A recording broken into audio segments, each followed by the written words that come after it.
윤석열 국민의힘 대선 후보는 8월 29일 오전 만호 지시태즈 콜론 많은 뜸을 들인 후에 드디어 대선 후보로서의 정책 하나, 제1호 공약을 내놓았습니다. 그 이름하여 청년 원가주택과 신규주택 공급 청사진이라 합니다. 청년 원가주택이란 신혼부부와 청년들에게 주택담보대출 비율, LTV를 80%로 인상해주고 5년 이내에 30만호의 주택을 공급, 그들에게 싸고 쉽게 주택을 분양받게 해주겠다는 요지로 보입니다. 신규 주택 공급 청사진이란 5년간 전국에 250만호, 수도권에 130만호의 신규 주택을 공급하겠다는 청사진으로 보입니다. 윤 대선 캠프에서 부동산 주택 정책으로서 저렇게 야심찬 제1호 공약을 내놓긴 했으나, 그러나 윤 캠프의 정책 발표가 좀 늦은 감이 있습니다. 윤석열 캠프에는 야당 의원들과 당협위원장들, 그 밖 여러 정치인들, 정치룸팬 포함이 많이 들어가 있습니다. 이전 정권에서 장차 관급을 지낸 전직 관료도 몇몇 보입니다. 그러나 실력이 별로 없는 그야말로 족수족만 채운 캠프였다는 분위기도 느껴져 오니 좀 씁쓸하다는 생각마저 들기도 합니다. 윤 캠프에 들어가 있는 정치인들 이외의 사람들도 허당급들이라는 평가가 나옵니다. 줄 서 있는 B급 교수들이나 열지대 회원들이나 윤사모나 그리 신선한 느낌을 주고 있는 것 같지는 않다는 평들입니다. 자기들 딴에는 뭐 좀 기여한 게 있으니 대선 후에 뭐 하나 챙기겠다는 생각을 갖고 있지는 않나 하는 의구심도 든다고 말하는 평론가들도 있습니다. 윤 캠프에 과연 법조계 경험이 있는 유능한 법률인자들이 포진해 있는지 없는지의 여부도 잘 모릅니다. 대선을 잘 치른다고 가정했을 때 그 후 그 사람들로부터 새 정부의 민정수석이 나와야 하기 때문에 이 문제는 아주 중요합니다.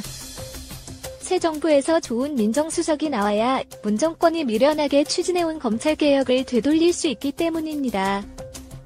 윤 캠프의 법률인재들이 문정권의 검찰개혁을 거둬들일 수 있는 윤석열표의 새로운 검찰개혁 사법개혁의 밑그림을 그리고 아주 쌈박한 정책을 만들어서 지금쯤 정권 공약, 매니페스토로 발표해야 하는데 윤 캠프로부터는 아직 아무런 움직임, 소식도 없는 듯합니다.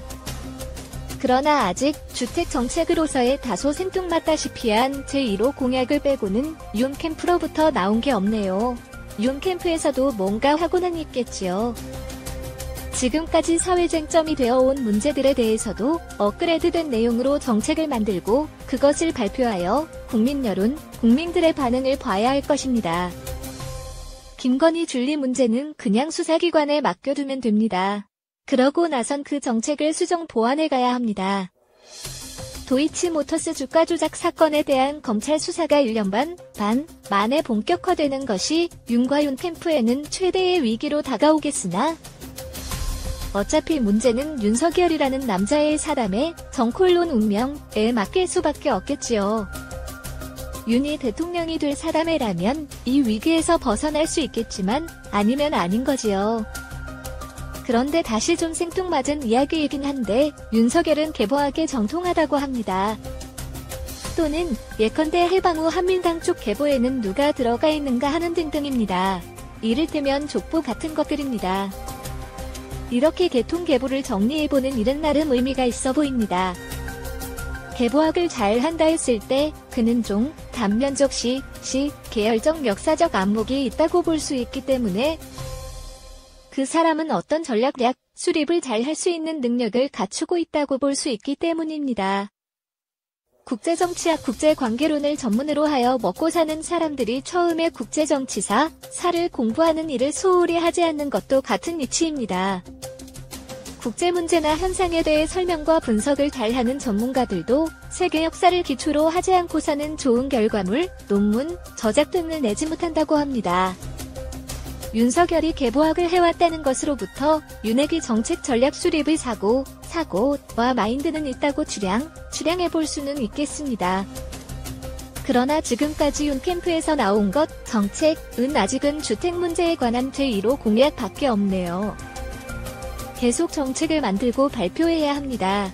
윤 캠프에서는 앞으로 시스템적으로 해야 할 것입니다. 즉 진영을 짜서 경제, 외교, 군사, 안보, 보건, 여성 정책 등을 수립하여 국민들 앞에 발표해야 합니다.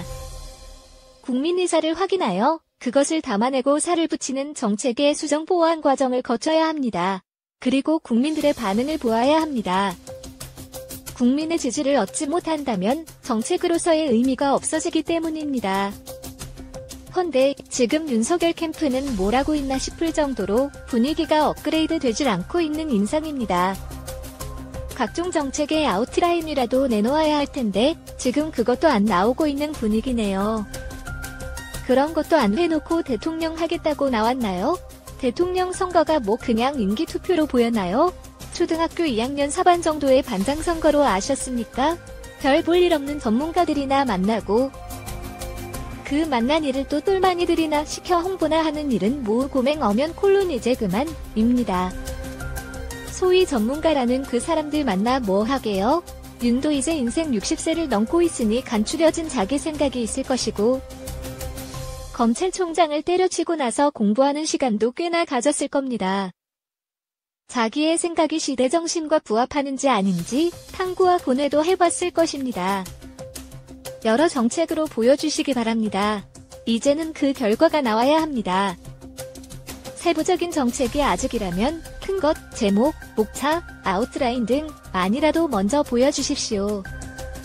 이제 대선 출마 선언을 한 지 한 달이 넘어갔고 8월의 마지막 날에는 국힘당의 정식 대선 후보 등록도 했지 않습니까?